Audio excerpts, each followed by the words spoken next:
More off-the-rails discussion of the iPad Pro. This is MacVoices. MacVoices is sponsored by Upstart, fair and fast personal loans. Go to upstart.com/MacVoices and find out how Upstart can lower your monthly payments. Welcome to MacVoices.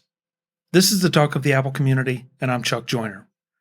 Folks, this is part 2 in a 2-part MacVoices live conversation that was intended to be about what panel members got what new Apple hardware. But it quickly took a different direction, and that's where we continue with that direction, talking about Apple, iPad OS, the new iPad Pros with the M1 chip, what they could be, what they should be, what the panel wants them to be. So let's go back and let the panel do the talking. Is there a level of responsibility here, though, that we can put on? Because, I mean, if I wanted to get an iPad today, how long would it be until I got that 13-inch iPad at this point? With there being things like a chip shortage that we're talking, that's on the looming horizon and nobody knows what's going on with that. I mean, they tell us these things, and then the first thing you hear from the Apple news is that, oh, hey, I tried to order mine and now it's 4 weeks out. Hey, I tried to order mine. Now I'll get it sometime in July. At that point, it's like, what choice do I have? If they announce tomorrow, hey, congratulations, you're getting Final Cut, Logic, and Xcode on the iPad, I'm still not going to see it until September because that's when the pre-orders are, that's when the shipping time is going to be. So it's like we have to make these bets. Like Kelly said, she made an advanced purchase almost as an investment of like, maybe it'll come. This is the year. No snake eyes, I promise. Come on. No whammy, stop. Yeah. And how many times do you get burned from that? And I mean, in Kelly's defense, I mean, she mentioned she hasn't bought one in so long, but how many times do you have to get burnt trying to buy the new stuff, waiting for the next greatest innovation, only for it not to happen? Well, like Apple my purpose doesn't provide roadmaps. I think that's a valid complaint that, especially when you look at the pro space, companies in the pro space tend to provide roadmaps. Mm-hmm. Here's where we're going. Apple I have a better idea of when OmniFocus 4 is going to be released than when Final Cut for the Mac will. Right. Mm-hmm. Apple just doesn't provide any roadmap about anything. Everything's a surprise. That's just how they've chosen to do it, but it's not really a very good fit for, business and pro. I mean, rolling stuff out at scale. Yeah. Rolling stuff out at scale for an enterprise is a nightmare when you are trying to plan for anything and Apple computer is involved. I'm here to tell you, it's a thing I deal with at my day job on the regular. And if you do not know a sysadmin, an IT person who, if you know one and they don't have a drinking problem, they're Windows administrators. I'm here to tell you. So like the alcoholism is a lot lower on Windows because everybody going into it knows that it sucks and it's all terrible and that the management is kind of a mess. So like, that's a separate thing. But like what I got with mine is twofold. Like mine's a bonus. Like I got it to do what I already do with my iPad now and do it better, do it faster, do it more reliably, do it in a reasonable amount of time because everything is going to be more responsive. Everything's going to be a little bit perkier than it is on the one that I have that sort of has to emotionally prepare to do something every time I open up Ferrite. And as a bonus, I now have this desktop class processor in my tablet that hopefully will make it so that I'm able to do even more stuff than I can already do now. At this moment, it is the right tool for the job given the current environment. I really hope that it can become the right tool for a lot more once we get a new version of the operating system. I didn't buy it only in order to, invest in what I think Apple might do in the future. That's just sort of a bonus because I'm able to do everything now better, which was what I wanted from an iPad in the first place. Okay, so Kelly, you just made my point. Thank you very much. That you got more power. You got a device that does what you want it to do. And you hope that it'll get better, but right now you bought a machine that will do what you want to do. Yes, Okay, but part of so- why I bought the one I wanted was because I know that the M1 flavor, I could have saved some money and bought the not M1, but I bought the M1 because I have faith that I'm going to get something better and more evolutionary in the future. And I want to say one thing to Jay, and then we'll kind of keep rolling here. But Jay, the fact that the iPad Pros are back ordered that much, that says to me that there are a lot of people that are willing to invest it. They want the iPad Pro as it is now, and or they are willing to invest in the future. Now, you're right. There's a chip shortage, so things are slowing down. And Kelly, I agree with you completely. Trying to roll stuff out on an enterprise level is, with the demand for Apple products. Anytime Apple announces a product, it's a big deal, and there's going to be a huge initial demand. So, that kind of is what it is. I don't necessarily think that the reason Apple devices are backlogged that far is because of the people that have faith in Apple. I think Apple has evolved beyond its ability to provide power to become a status symbol and an icon. I think more than anything, the same reason iPhones sell out on day one isn't because everybody and their mother is clanging to get that brand new power. No, they just want the latest and greatest thing. And that's my thing, is like, I want the latest and greatest thing. If I had infinite money that I could invest, yes. I mean, one, if I had infinite money, I would buy Apple, but then also I would buy all the products. Like I am an Apple fan person. I am here on this podcast because I love my Apple products. You can pry them from my cold dead hands.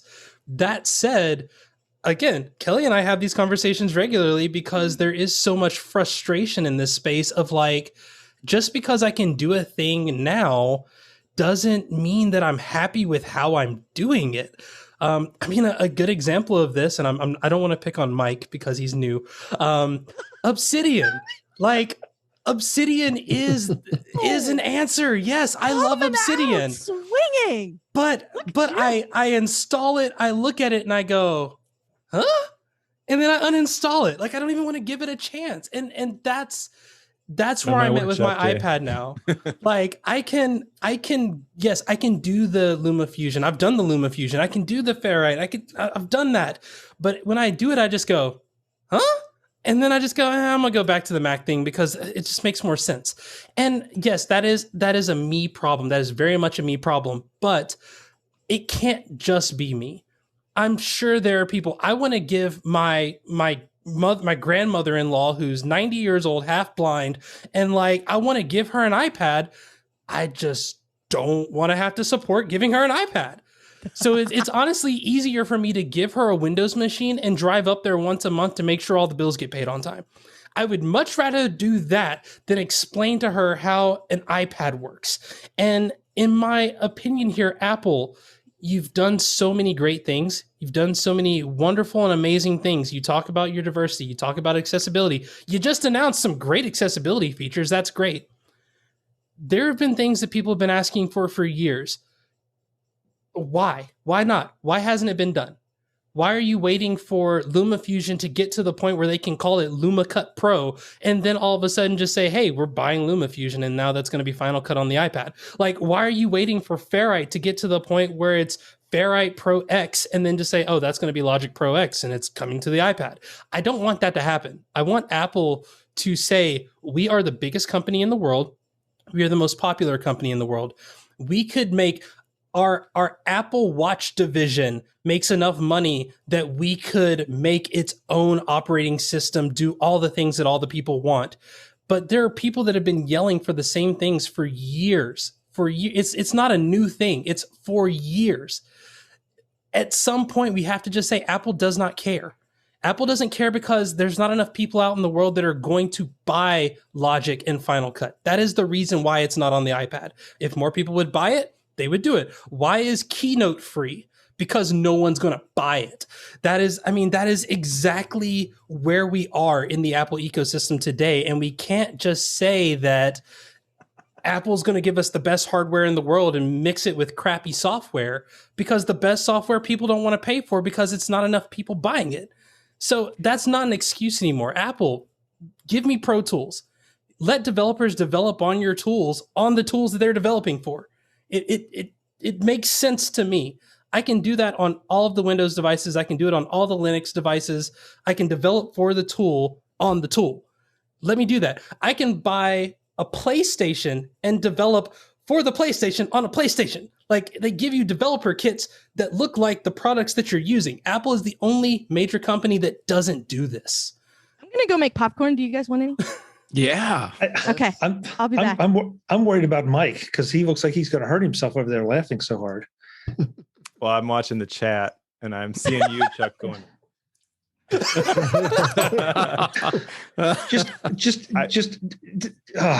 Go ahead, Mike. I'll put myself in timeout.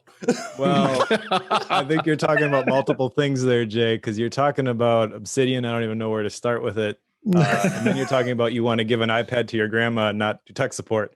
So those are two separate things, I think. And the iPad, the beauty of it is that it could be either of those. And that's the hard part for Apple, because it started off as a big iPhone.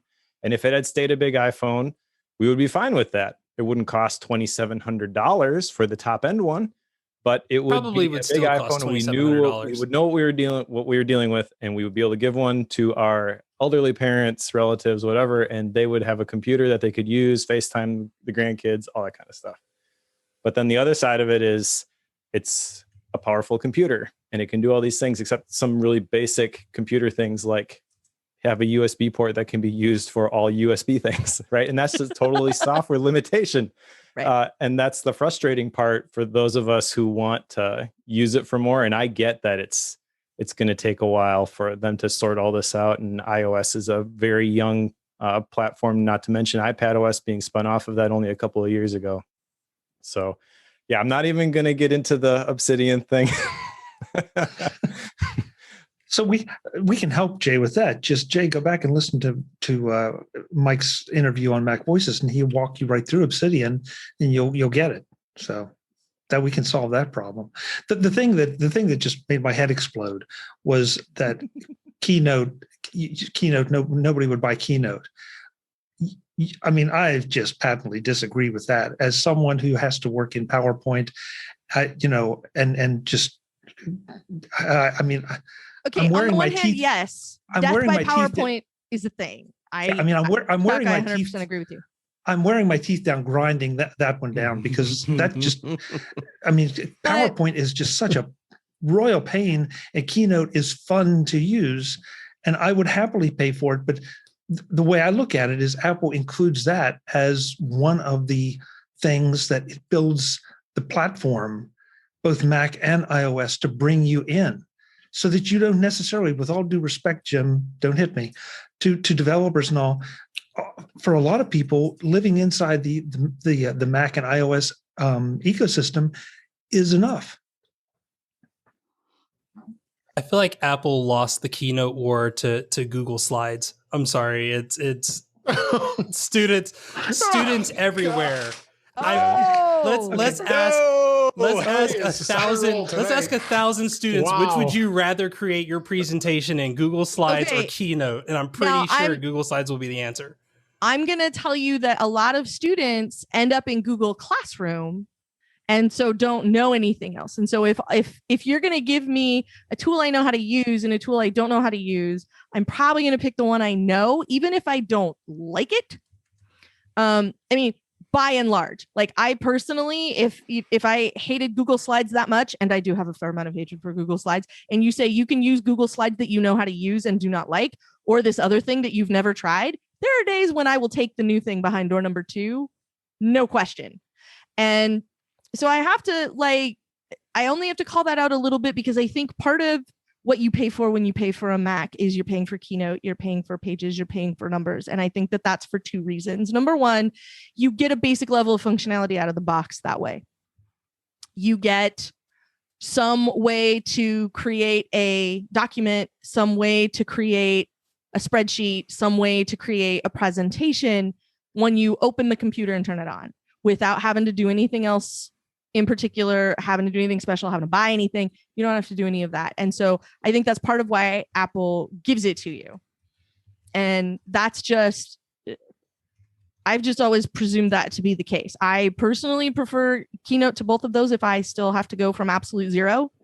Like if I have to build a deck from nothing, I'm going to use Keynote 100% of the time. Yeah. David, I saw you over there having a small heart attack. First of all, I couldn't believe what Jay just said. And I couldn't either. You were so kind of in my camp. I just by the expression and everything.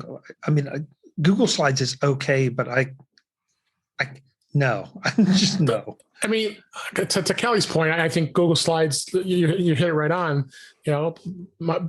Me having a wife that's a school teacher and uses the Google Docs and World, that's what all they know. That's what they've learned. But to not have the option to use something like Keynote and not taking advantage of it, or what Keynote does, I just completely disagree that Google Slides is anywhere near as superior to what Keynote can do. And I agree with you and I, Chuck, have had plenty of discussions about the M word with PowerPoint. So and PowerPoint just has its difficulties too. But gosh, no, Google Slides. Oh boy. I did not say that it was better. I said it's what they would choose. And I think that is the conversation that Apple has always been. If I ask, apparently it's been done. The researchers go out and they say, which cell phone would you like? And most of the teenagers go, an iPhone. And granted, I doubt any high school student cares what presentation software they have to use. They're just like, what do you want me to use? I'll use that. But Apple is, again, they want all the clients, they want all the people, they want all the money. Like, isn't their responsibility to their shareholders to be like, how do we continue to just, I guess, force them to print more money so we can win that too? And it seems like at this point, the things that they're doing are not conducive to that. It's like, yes, we gave you a jet engine in your Vespa called your iPad Pro. And it's like, great, what can I do with this? And they're like, all of the same things you could do before, but faster. And it's like, how much is that again? Because eventually they have to start breaking into the people that can't afford the maxed out iPad Pro. And I feel like that's the only audience that's left. And eventually, and I keep saying eventually, and they keep proving me wrong by continuing to print more money. But eventually there's going to get to a point where it's like, we have all the stuff. Apple, we have all the things. And now you have to reach out to the people that don't. And those are the next generation. So more investment should be going into how do we make sure that students aren't using Google Slides and they are using Keynote? How do we make sure that people don't think of Pages and they go, I think that's installed. I can't tell you if I bought a brand new device and built it from scratch, if the Apple suite of Office tools, I don't even know, is it called iWork still or Apple Work or Apple Office? Okay, you don't get to badmouth Keynote anymore. My thing is, like, if I bought a brand new one, is it even on the device still? Does it come with it? Because I thought at one point they took it off and then all of a sudden it showed up in the App Store again for me. And I was like, oh, that's nice. Well, let me download these in case I don't have an internet connection and need to create a PowerPoint presentation or something. You can claim them under your Apple ID on a new device. I think. I don't think they give them to you, but when you open the App Store, they're like, here these are for you to download. And I think it's I think they did it that way to also give you practice on using the App Store. I think Mac App Store, like for people who don't know, Store so that they can update them independently from the operating system. Mm-hmm. Yeah. Webb in the chat room says, and this is this is a guy who's in business. If a vendor came to my office and made a presentation using Google Slides, he's already lost my attention. Go back to school. That's interesting because all of our presentations and conferences, for the $1 billion company I work for, are done using G Suite and Google Slides. Like, that's all we use. If I came up with a keynote presentation, they'd be like, what are you doing? So I think what I've had to do in the past, because the whole G Suite thing, that's just industry standard now.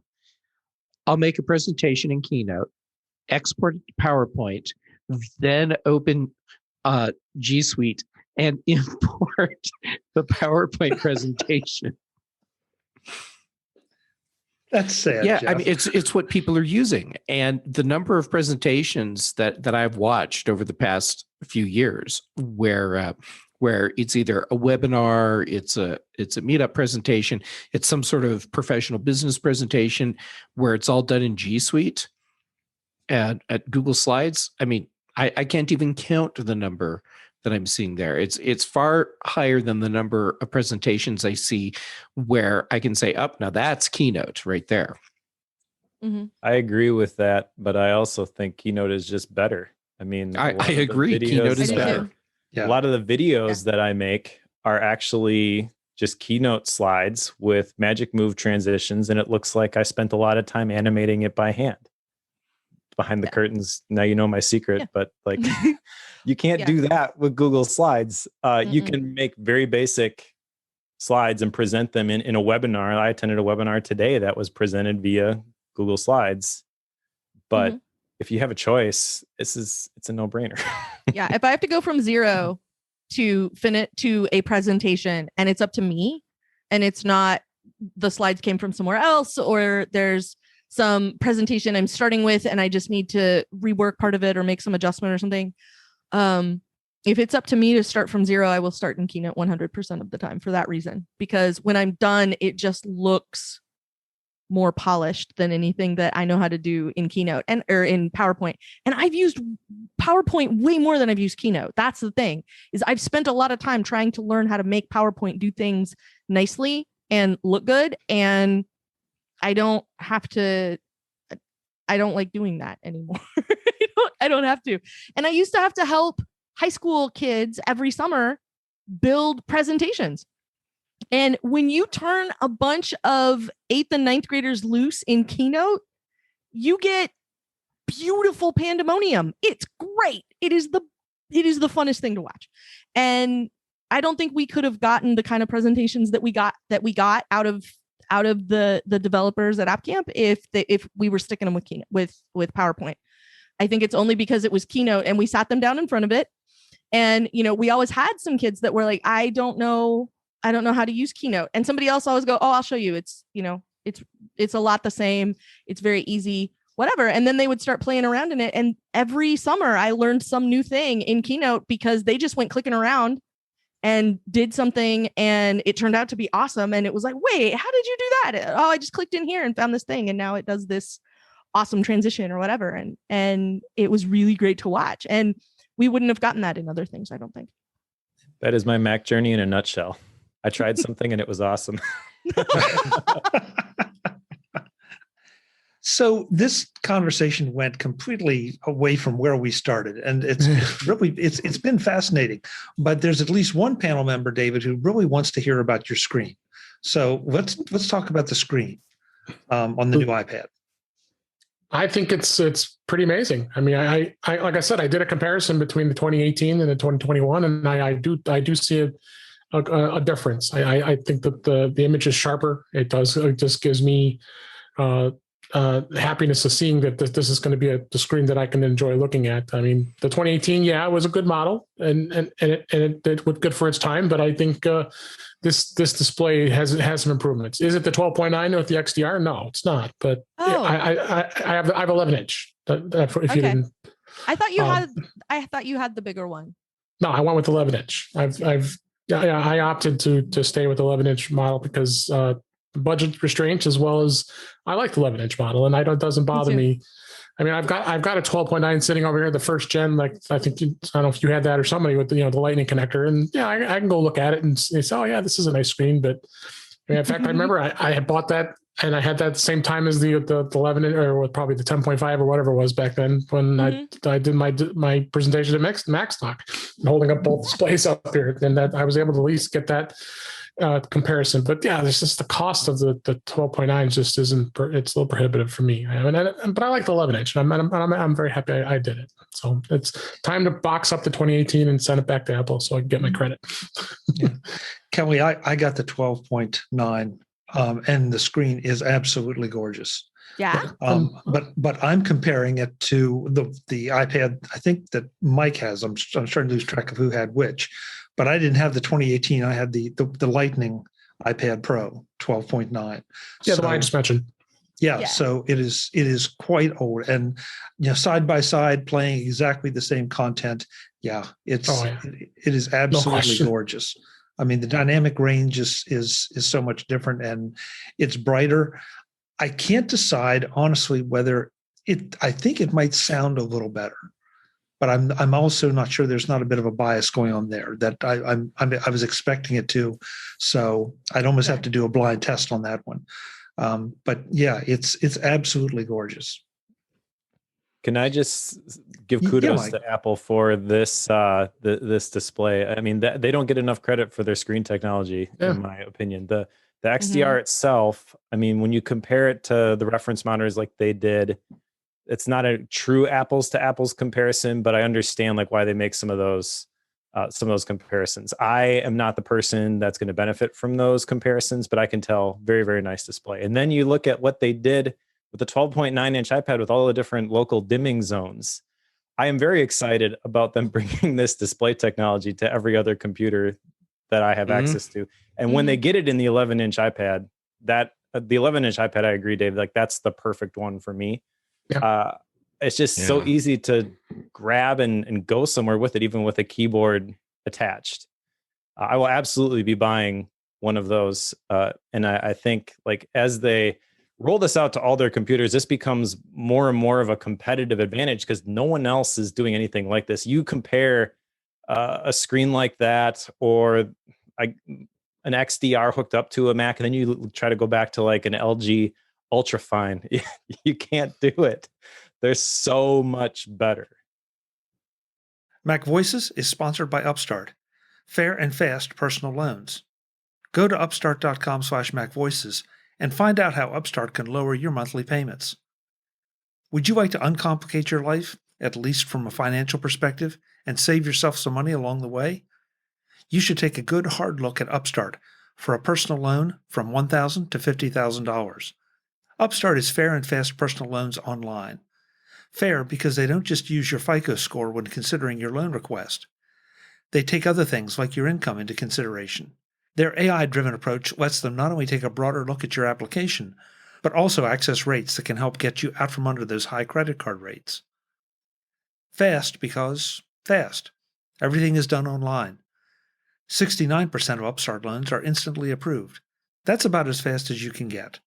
And Upstart has been written up in Forbes, The Wall Street Journal, and CNBC, so they're clearly doing something right. Find out how Upstart can lower your monthly payments today when you go to upstart.com/MacVoices. That's upstart.com/MacVoices. Don't forget to use my URL to let them know that I sent you. Loan amounts will be determined based on your credit, income, and certain other information provided in your loan application. Go to upstart.com/MacVoices. Thanks to Upstart for their support of MacVoices. In the chat room, I want to give them credit. They're sort of catching up with us. Webb says he was at the Macworld keynote where Jobs showed about Keynote, and then he got his own copy as he walked out of the room, which, yeah, I was too, Webb. Brad in the chat room says, maybe in some work environment where a shared use is the way to go. In my 37 years of Mac experience, not one has used Google Slides. So, oh yeah, Webb says back when software came on a CD. Yeah, that's right, Webb. I kind of forgot about that part. Well, yeah, interesting. iLife Suite. I just want to jump back because Brad in the chat room also said a thing that I thought was awesome and very interesting, which is that Keynote is a way for you to work Microsoft free, like Affinity offers a way to live Adobe free. And I think that's a really interesting thing to consider as well. Thank you. I missed that. Good. There's I forgot. I'm in the Apple space. Yeah, I guess there is a hatred for the 4 rectangles. So okay, fair enough. You think? I mean, I'm sorry. It's not a hatred as much as it is a mild allergy, Jay. No, Kelly. Anybody else seen the Adobe Photoshop ad on television? I was trying to be nice. Yes. What? I saw an ad on television on CBS the other day for Adobe Photoshop. I couldn't believe it. It was a really good ad too. It was awesome. There are 2 shocking things here. The first is Adobe is Watching running CBS. ads for Photoshop on Yeah. network television. Second, Jim is watching television Network in television. real time. Oh, it was DVRs. I don't know where to okay. start with that comment. But it was actually Yeah. a really cool looking ad, so I actually stopped and like, what is this? That's interesting. That's interesting. I am really I mean, all joking aside, I am excited for the new hardware. I do hope the software catches up, but it is for my own selfish reasons. Again, it's not that I'm gonna, swear off Apple, buy my Surface Pro and, run to the hills screaming, Cupertino, I hate you. No, like, I'm not gonna do that. Like, it's just not gonna happen. But at the same time, I really do feel like something, I guess in the famous words of Madeline's nanny, like something is not right. Like something is quite wrong. It doesn't feel right. It doesn't feel like the Apple I fell in love with, and I'm not even going to begin to do the Steve Jobs, blah, blah, blah. I don't care. I genuinely am excited. You don't know who Madeline is? I have no idea either. The cartoon, the orphan, the French orphan. Even I do. Madeline. Yeah, Madeline. Maybe that's our time. Okay. Anyway, Okay. I see what's happening in the space and development. I see, like, I watched a little bit of Microsoft Build today, and like they were literally showing how like the Azure architecture has a virtual 1-to-1 scale of the Anheuser-Busch like InBev pipeline, the entire logistics flow. And I'm like, man, Apple would make this look so much more appealing. And then I was like, no, Apple wouldn't make this. What am I thinking?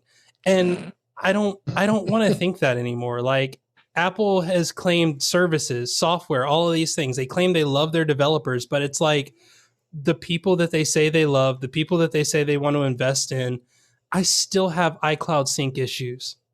I'm still having the same problems. I'm okay with the technology getting better. It's supposed to do that. I'm okay with having the fastest truck, car, jet, whatever they want to refer to it as. I just want the stuff to work and work the way I expect it to. And at the end of the day, like, I'm sorry, other companies are just doing that better. Well, going back to not to bring us back to the keynote. That screen is nice, though. I'm gonna say that the screen is nice. Before people come yelling at me, the screen is nice. I love the screen. I wish it was on all of my devices. Okay, go ahead, Andrew. I'm sorry. I don't know. I don't remember which event this was, but I thought someone from Apple did say, we love our developers. We don't want to directly compete with them when it comes to some of our apps. Maybe that's true or not. I don't know. But someone at Apple did say that, as like to the question of why are some of these default apps stripped down, I guess. Well, and Andrew, I think that makes sense. I mean, for a long time, I've been saying that, they're kind of the basic level apps. Let's just pick calendar for the fun of it. There's a calendar. Then if you want to step your game up a little bit, there are a lot of more professional, more powerful calendar apps. And we can, that's a whole nother show. But the point is that the calendar app for so many people is just fine. But if you need those extra capabilities, there are those things out there. And I think that can be said for a lot of different things that Apple has. Except Keynote. Keynote rules the roost. There you go. I should have just used numbers because we can all agree. Like, numbers is problem. Like, yeah, I don't need my cells to move. I just need cells. But if you want to make a really pretty chart to go drop into your Google Slides presentation, you do it in numbers. Absolutely. That's right. It's funny because it's true. Oh my God, we got him to capitulate. Holy cow. Kelly asked an interesting question though in the chat room because it's Kelly. That's sort of my question for everyone who's gotten a new iPad, or is planning to get one. What case are you going to get? Are you going to get one of the Apple cases, or are you looking at a third party? because I have not decided what I'm doing yet. I'm still waiting for the third-party vendors to catch up just a little bit. I will say though that I do have my eye on the Bridge keyboard case thing. Okay, I absolutely have zero interest in a case that is keyboard related. I don't care. I have a keyboard solution. It's the same keyboard solution I've used for every iPad. Makes me very happy. I have the OG Apple wireless keyboard, the little one without the number pad that has the little barrel in the back for the batteries. It's a straight up Bluetooth keyboard, and I bought a little case for it. Yes, the one that Jim just held up. I bought this little case for it off Amazon that wraps around it so that I can drop it in my backpack and it doesn't mash keys. And when you fold the cover of it back, I did a video review of it over at Mac Observer. When you fold the cover back, you can set your iPad or your phone in it, like lean it up against it and it holds it up. And that's awesome. And the case that I have, this is my favorite case, and this is not for an iPad that I use anymore, but this is from a company called Moshi, and it's called the VersaCover. And the reason that I love it is because it goes like this, and then like this is one of your viewing angles. And then you can also do it a slightly different way that I'm probably not going to be able to do on live TV, on live internet. And then you can do it, you can hold it, it'll hold your iPad vertically as well. And so it'll do both. And it generally feels more stable than I'm going to roll up my case and use it as a little triangle on the back. And that's what I love very much about this case. And I'm just wondering what case everybody else has for theirs, because I'm in the market because my shiny new, not cheap iPad is naked and it makes me nervous. I got the Moft. This is what the stand. Yeah. I got this one. It was Kickstarter. Oh, it's a stand. Yeah.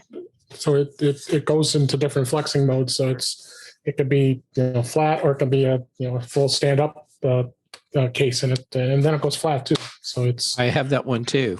Yeah, I bought it on the Kickstarter, and I'm glad I still have it. That was the other influence of having invested in all these cases and such for the 11-inch. I've got another case that won't work with it because it was for the old camera. But I have the Magic Keyboard, which works perfectly fine with it. Then the 12.9 Magic Keyboard, when Apple first said it doesn't going to work, I had a lot of unhappy people with a $349 Magic Keyboard. But I guess it does work, but it has like a smidge the difference in that. But like you said, you don't need a keyboard. Then it doesn't make any sense to consider it. Does that Moft case? Is it just for the back? Does it cover up the screen? Yeah, it's just on the back here. Okay. But it does have that screen protector piece. It does have the screen protector that comes with. Oh, okay. Yeah. That's cool. What kind of screen protector? Like a plastic glass? Jeff? It's like a plastic sheet sort of thing. Peel and stick. Yeah, the peel and stick kind.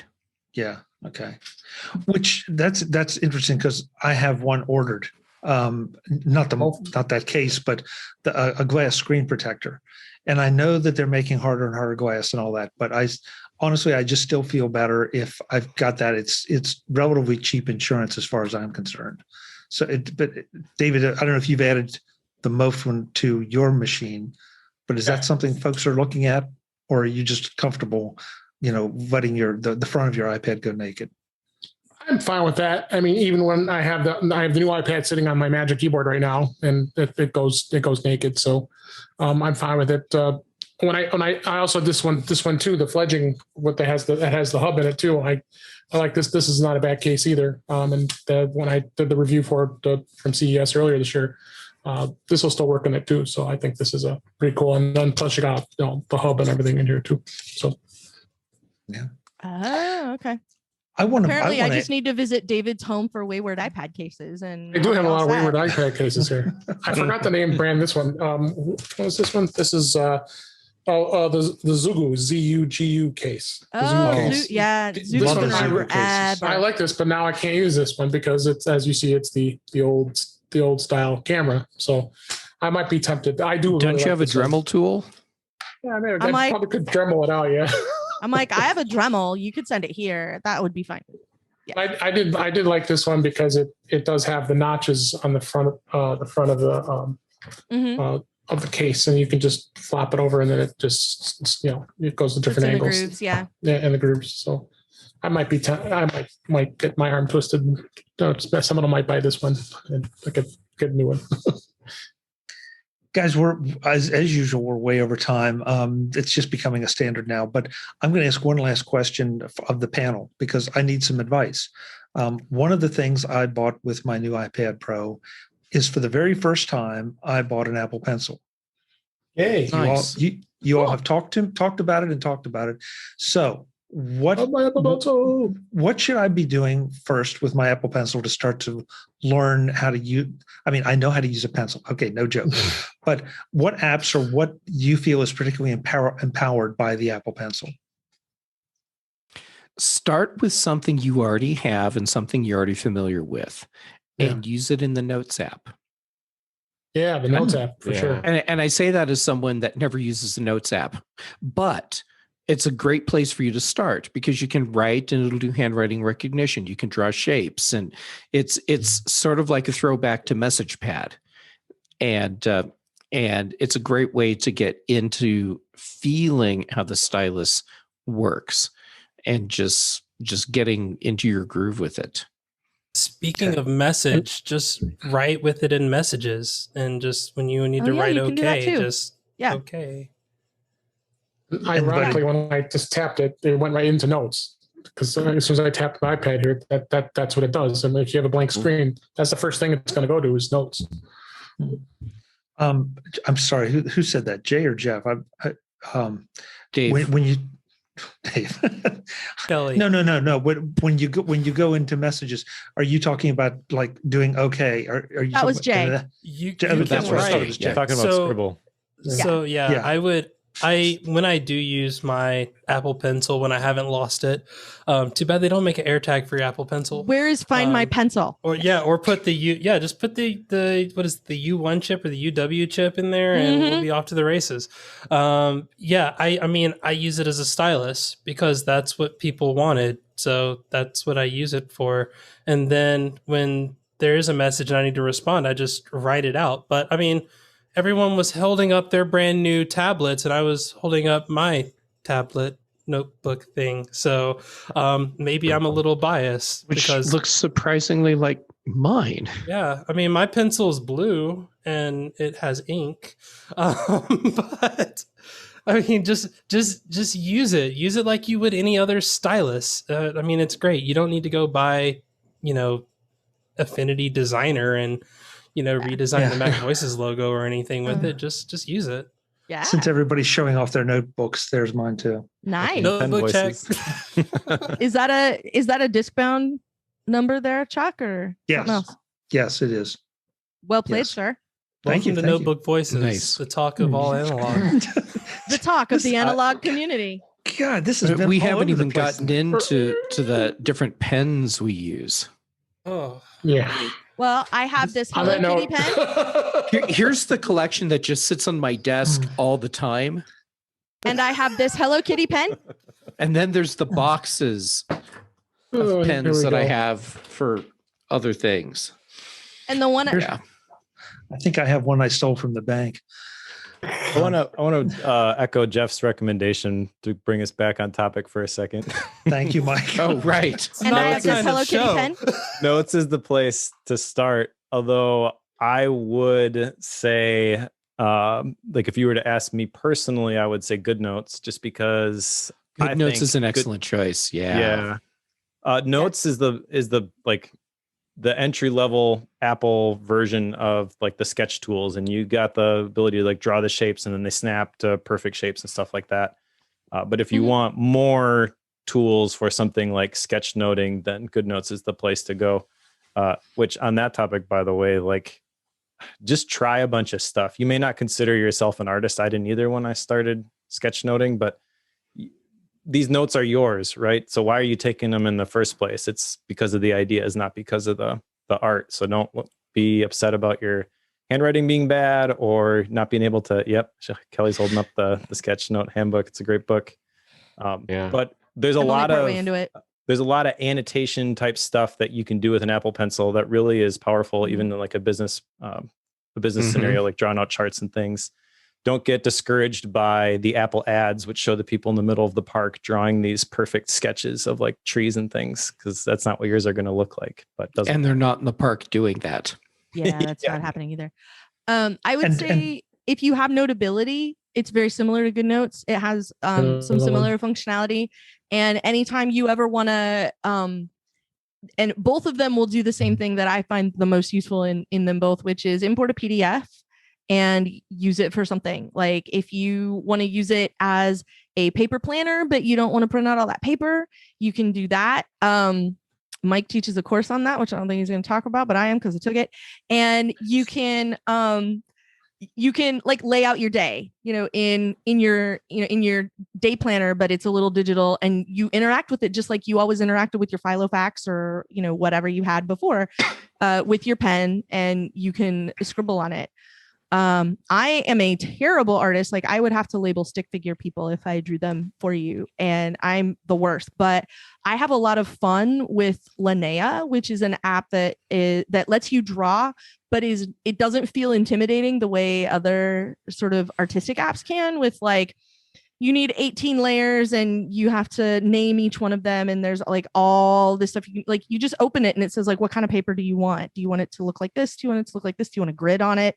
Do you want an app icon with the little dimensions on it so you can draw little app icons and have fun with that? Like you can do all of that. And it's and I think the full version is like $5 if you want it.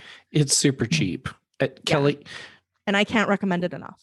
It's no secret. I spend a lot of time drawing, and Linea Sketch is my app of choice on the iPad.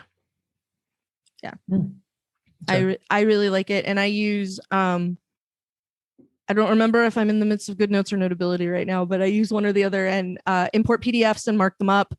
Use it for laying out scheduling, things like that. If I'm reading a book that comes in a PDF that I want to be able to scribble in the margins of, this is how I do it. And I do it with the Apple Pencil.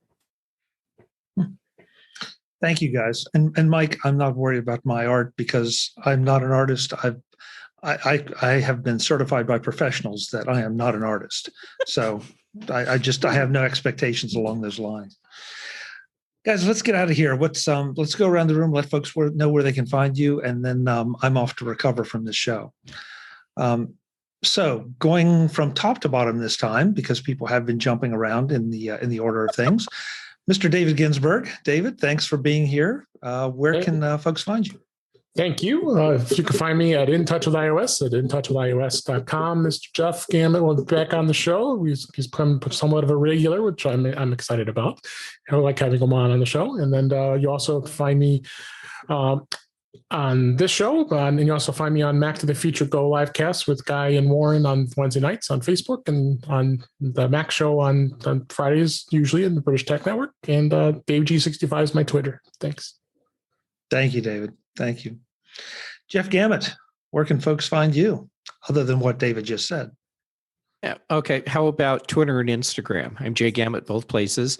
What Dave didn't tell you is that In Touch with iOS is on Thursday evenings. So, Yes. So what I'm doing this Thursday evening, and the Big Show and the Mac Show. So that's Thursday afternoon, and then Friday morning. And I have my YouTube channel, youtube.com/jgamet. And most recently, I put up my short video explaining why you can't use AirPods with Apple's high-res songs. Great video. Oh, thanks. Perfect. Thank you, Jeff. Thanks for being here. Ms. Guimont. Yes. This is where I have to do the thing, huh? Sorry. Yeah. All right. Get the Hello Kitty pen of your choice and take notes, because here we go. You can find me 5 days a week over at the Mac Observer, where I host the Daily Observations podcast, a show that Jeff used to do that is now my show and occasionally features Andrew, whether he likes it or not. You can also find me over at the Incomparable Network, where I have a show called I Want My MCU TV. We talk about the latest Marvel show streaming on Disney+. You can also find me over there talking about various other things, including Star Wars and Ted Lasso and Star Wars, and occasionally playing a really rowdy game show, depending on the day. The rest of the time, you can find me over on the After Show with Mike Rose, which is at aftershow.podcast.com. And if you still haven't had enough of me talking, you can find me as Verso on Twitter. Perfect. That was nicely done, Kelly. Thank you. Well done. Thank you. Mike Schmitz, thanks for being here. I think this is what, your second as a sort of a quasi-regular panel member. I hope it's not your last. No, I'll be back as long as you'll have me. You're welcome anytime. I need all the help I can get. Someone's got to talk some sense into Jay.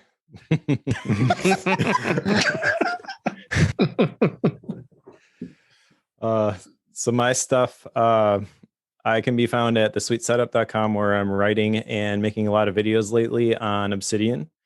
I also do a couple of podcasts, bookworm.fm, relay.fm/focused for the productivity podcast I do with David Sparks, Intentional Family, which is one that I do with my wife at intentionalfamily.fm. And my personal stuff is at faithbasedproductivity.com. I am on Twitter as @bobbleheadjoe because Mike Schmitz is always taken. Thanks so much, Mike. Really appreciate you being here. Jay Miller's up next, and I don't even know what to say about Jay because he's shaking my faith in so many things. Jay, where can folks find you? Well, apparently you could find me on MacVoices. It's the talk of the Apple community, but they brought this person in to wrangle me, so I'm going to have to move on to somewhere else. But if you still want to look for me, you can find me on Twitter at KJY Miller. You can also find me on YouTube, where I'm still fighting YouTube for my custom URL, even though I meet all the qualifications. I just say this everywhere I go now. At the moment, no current podcast, but there's some stuff in the works that hopefully we can announce soon. Good. After tonight's performance, I think maybe I understand why you're fighting with YouTube. It's just... I mean, I demand a lot from the tools that I use, and you got to look good, you got to work good, which is why I don't use either Keynote or Google Slides. So... Wow. Okay. Here we go. We're not going to do that again. All he's doing is he's just baiting us. He's baiting us. Andrew Orr, thanks for being here. Get me out of this. Where can folks find you? You can find me on Twitter. My username is @AndrewOrNot. And along with Kelly, you can also find me at the Mac Observer, macobserver.com.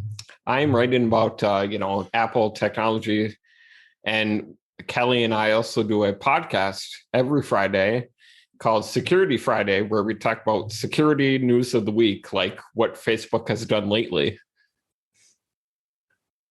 They've done something lately? Oh, every week. Always. Okay.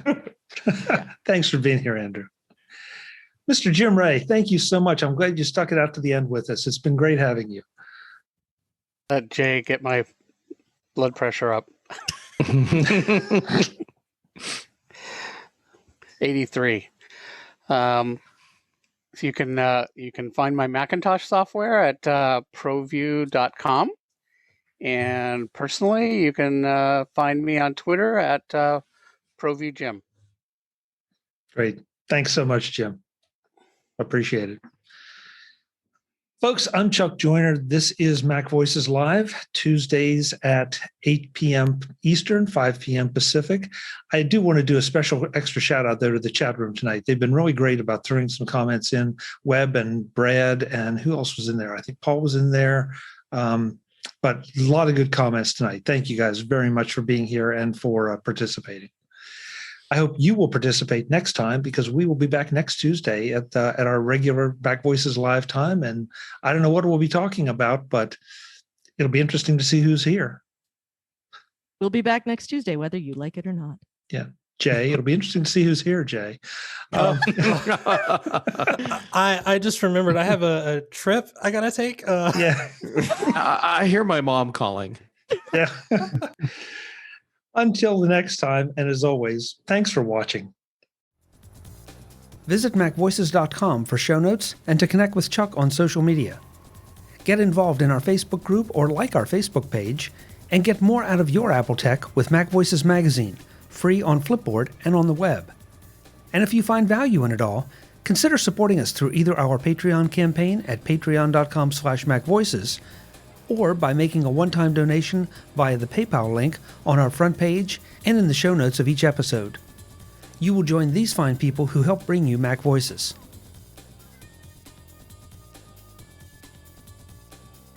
Advertising handled by Backbeat Media at backbeatmedia.com. Bandwidth provided by CacheFly at cachefly.com.